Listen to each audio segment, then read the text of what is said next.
welcome to the Poplar Creek Public Library. I'm the Executive Director, Deborah Stombries, and I have with me today Candace McCreary, former board president. We have an election coming up in 2023, and we're going to discuss the process. Candace, how are library boards, park district boards, community college boards, and school boards alike in their election process, and how are they different? One of the things is the forms that they use. In their elections that are consolidated elections that are in the odd years for these particular government agencies. Each one of these government agencies, the trustees are responsible for the fiduciary responsibilities of the board, of setting budgets, of approving monies to be spent, of hiring and firing directors, and also of setting policy. They do not interfere with the daily operations. That's up to the directors that they hire. All district boards are responsible for hiring and firing the district's top official, as well as creating policies and passing budgets with input from the district management. Where they differ is in size, length of elected term, and frequency and length of meetings. The Poplar Creek Public Library District Board consists of 7 elected trustees that meet once per month as a whole and various times as committees. Be sure to do your due diligence and know the details of the specific board you are interested in being elected to. Is the election process similar for all types of boards?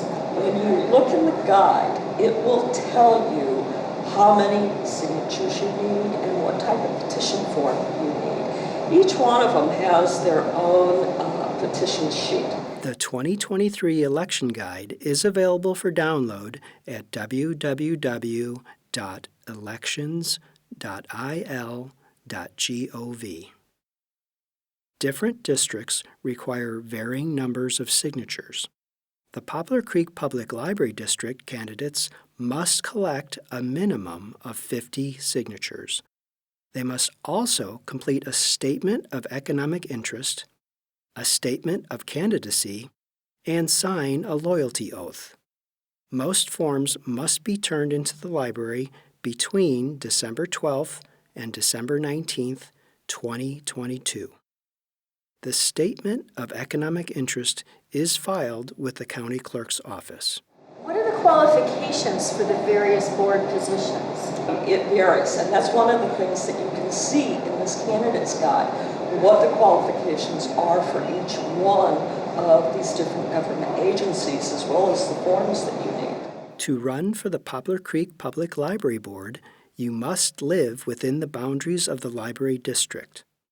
And if elected, you must acquire a Poplar Creek Library Card if you do not already have one. So when should someone start the process if they're interested in being on the ballot in the spring of 2023?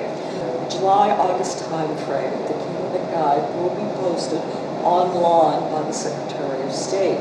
Then usually sometime in mid-September, all of these government agencies should have packets available.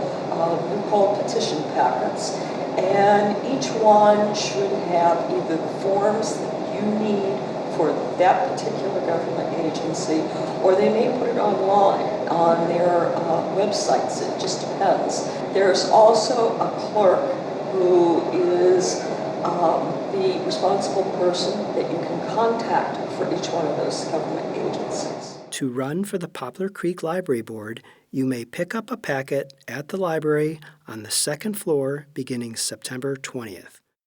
Once you have the official signature pages, you may begin collecting signatures of residents of the library district. Please be careful to collect district resident signatures to avoid being disqualified. What if you have an interested member of a district, a library district, a park district, and they don't get their information in on time to be on the ballot? How do they become a write-in candidate? It's not too different. They still have time to collect signatures. They still have to do the statement of economic interest, and that has changed quite a bit.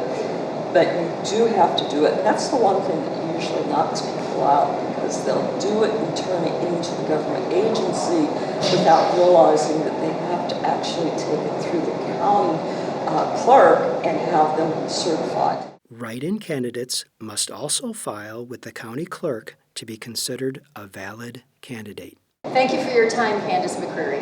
Thank you.